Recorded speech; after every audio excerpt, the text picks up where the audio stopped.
Mwaramutse neza nshuti bakunze umuryango Ekosi, mwese turabashimiye kandi tuyifuriza ibyiza. Muri aka kanya tugiye kubagezaho bimwe mu bintu bivugwa mu bitangazamakuru bitandukanye kandi byiza.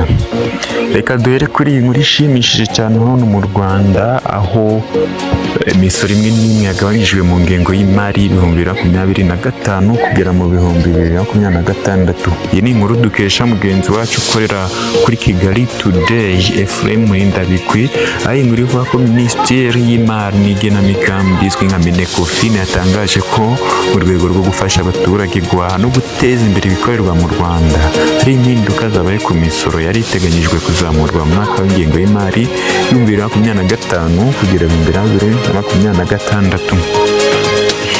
Minecofin yatangarije inteko ishinga amategeko imitwe yombi ko mu rwego rwo kwihutisha ikoreshwa ry'imodoka zikoresha ingufu z'amashanyarazi n'izikoresha moteri mberabyombi, ni ukuvuga amashanyarazi n'amavuta, na moto zikoresha amashanyarazi zizakomeza gusonerwa imisoro yo kuzinjiza mu gihugu.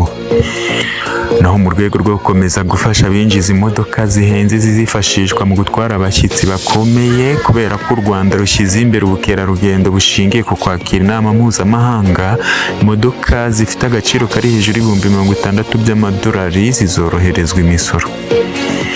Ni ukuvuga ko imodoka zifite agaciro karengeje ibihumbi 60 by'amadolari zishyura amahoro ya gasutamo ahuriweho na Afurika y'Iburasirazuba 25%, n'indi misoro yose isabwa kugeza ku gaciro k'amadolari 60 ku bicuruzwa byageze muri gasutamo, naho ibirengeje ku gaciro ntabwo bizishyura umusoro w'inyongera.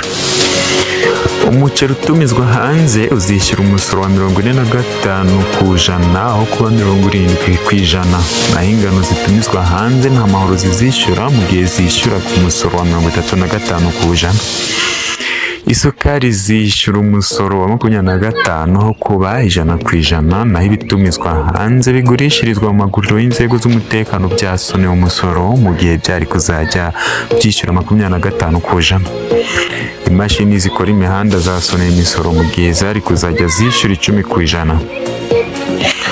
Imodoka zitwara imizigo ku bushobozi buri hejuru ya toni 5 zagabanyirijwe imisoro ushyirwa ku 10% aho ku 25%, naho izitwara imizigo ku bushobozi burenze toni 20 nazo zizishyura 10% aho ku 25%. Imodoka zitwara abagenzi ku buryo bwa rusange ku bushobozi buri hejuru y'abantu 25 zizajya zishyura umusoro w'10% aho kuba 25%, n'abatumiza imodoka zitwara abagenzi bari hejuru ya 50 basuniye umusoro wa 20% aho kuzinjiza mu gihugu. Imashini nini zikora imyenda n'ibikoresho by'ubudozi nk'ubudodo n'impu byasuniye umusoro kwishyura 10% na 25% ku nkweto. Ibicuruzwa biri mu bikoresho by'ibanze bikoreshwa mu nganda nta misoro bizishyura kuko byari kuzajya byishyura 10%, 25% na 35% bitewe n'ibyo bikoresho ibyo ari byo.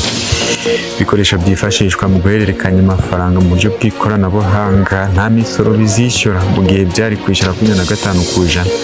Imyenda ya caguwa izajya yishyura amadolari 2.5 ku kilo aho kuba 35 ku kilo, naho inkweto za caguwa zizishyura amadolari 5% ku kilo aho kuba 35%. Ibicuruzwa bitumizwa hanze bikorwamo amabati nta misoro bizishyura, byari kwishyura 10%, naho mu rwego rwo kurengera inganda z'imbere mu gihugu bimwe mu bicuruzwa bitumizwa hanze byazamuriwe imisoro kugera kuri 35% aho kuba 25%. Amavuta yo guteka nayo yagabanyutseho 10% aho kwishyura 35% azishyura 25%. Iro ni inkuru dukesha mugenzi wacu ukorera kuri Kigali Today nk'uko twabivuze. Reka dukomeze noneho n'andi makuru atandukanye. Mu nkuru zivugwa ku buzima nuko umuti wa relief twese tuzi twakunda gukoresha ukaba wahagaritswe ku isoko ryo mu Rwanda. Ati se biteye bite? Ushaka kwibaza ngo biteye bite? Ikigo cy'igihugu gishinzwe kugenzura ibiribwa n'imiti mu Rwanda, Rwanda FDA, cyatangaje ko imiti kinini kizwi ku izina rya relief kitemewe gukoreshwa mu gihugu, bityo kigomba guhita kivanwa ku isoko. Relief ni umuti wakunda gukoreshwa cyane n'abaturage mu kuvura uburibwe bw'amagufa n'imitsi, kuribwa umutwe, kugabanya umuriro no gukiza indwara zo mu nda nka gastrite. Uwo muti urimo ibikomoka kuri diclofenac, sodium, paracetamol, chlorphenamine, merite na magnesium triticate. Ariko Rwanda FDA yatangaje ko iyo miti ivanze muri Relief itari yemewe kandi ko itigeze ibanza gucishwa mu igenzura ry'ubuziranenge ry'ubuyobozi bushinzwe imiti mu Rwanda. Ibyemezo rero byafashwe nuko abacuruzi b'imiti n'abafarumasi, abatanga serivisi z'ubuvuzi basabwe guhagarika gucuruza Relief, kuyitanga ku barwayi, kuyibika cyangwa kuyishakira isoko. Abaturage barasabwa kureka gukoresha uyu muti kubw'umutekano w'ubuzima bwabo. Abaganga bagirwa inama kutawandika cyangwa kuwuvurisha kugeza igihe hazamenyekanira ibirenzeho. Impamvu nyamukuru Rwanda FDA isobanura ko igiye gukora iperereza ryimbitse ku nkomoko y'uyu muti, isuzume niba ujyanye n'ibipimo mpuzamahanga cyangwa se niba harimo ibintu bishobora kugira ingaruka mbi ku buzima. Amakuru yizewe yemeza ko hari ibikorwa by'ahantu bivuga ko uwo muti ushobora kuba warakwirakwijwe mu buryo butemewe kandi bamwe bawukoresheje bagaragaje ibimenyetso bidasanzwe. FDA yagize iti umutwe wa Relief ntukiri ku rutonde rw'imiti yemewe mu Rwanda. Twagize tuti bahagarike kandi abantu bose bagira mu gukenga. Kwibutsa ibigo bikora imiti bigomba kujya binyura mu nzira zemewe mbere y'uko ibicuruzwa byabo bijya ku isoko. Abaturage basabwa gusoma agapapuro k'imiti mbere yo kuyikoresha no kujya babaza muganga mbere yo gukoreshwa. Umwanzuro ni uko ihagarikwa rya Relief ari isomo rikomeye mu bacuruzi b'imiti no mu baturage. Gukoresha imiti itazwi neza bishobora gutera ingorane zikomeye ku buzima.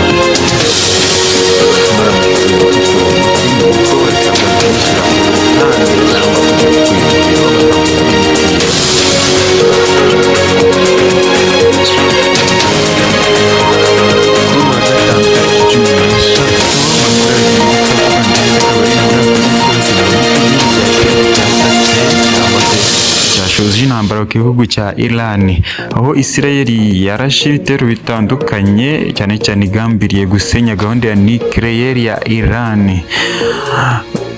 Minisitiri w'intebe w'igihugu cya Israel Benjamin Netanyahu ubwo yabivugagaho yavuze ko ari igitero kiri buze kumara iminsi myinshi, ndetse avuga ko bakoresheje indege 200 z'intambara. Gakaba ngari muri gahunda yo kwihorera ngo kubera ko drone zisaga zirenga ijana zagerageje kwataka agace ka Israel.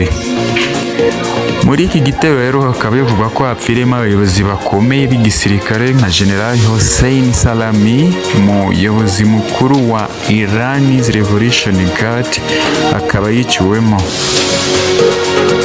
kandi akaba yafatwaga nk'umuntu ukomeye cyane mu gihugu. Nanone kandi iki gitero cyishe Major General Muhammad Bagheri, akaba ari umuyobozi wo ku rwego rwo hejuru mu gisirikare cya Irani. Nanone kandi Benjamin Netanyahu akaba yatangaje ko iyo operasiyo yiswe Operation Rising Lion, aho icyari igamije ari kwibasira ahantu hakorerwa ibitwaro bya kirimbuzi ndari nucleaire muri Natanzi. Aha rero hakaba hapfiriyemo bamenyereye abasiyatifike mu bintu bya nucleaire, aho Netanyahu akomeza avuga ko aho hantu hari umutima w'ahantu hakorerwa ibyo bisasu bya kirimbuzi. Aha rero abantu 6 b'inararibonye cyangwa se ubumenyi buhagije mu gukora ibyo bintu bya uranium bakaba bishwe muri icyo gitero. Nanone kandi Amerika yo yagaragaje ko sekretari wayo witwa Marco Rubio we akaba yavuze ko nta ruhare na rumwe Leta Zunze Ubumwe za Amerika yigeze igira muri ibyo bitero mbere yo kwataka. Ariko nanone Donald Trump yaravuze ko adashaka ko Israel yataka Iran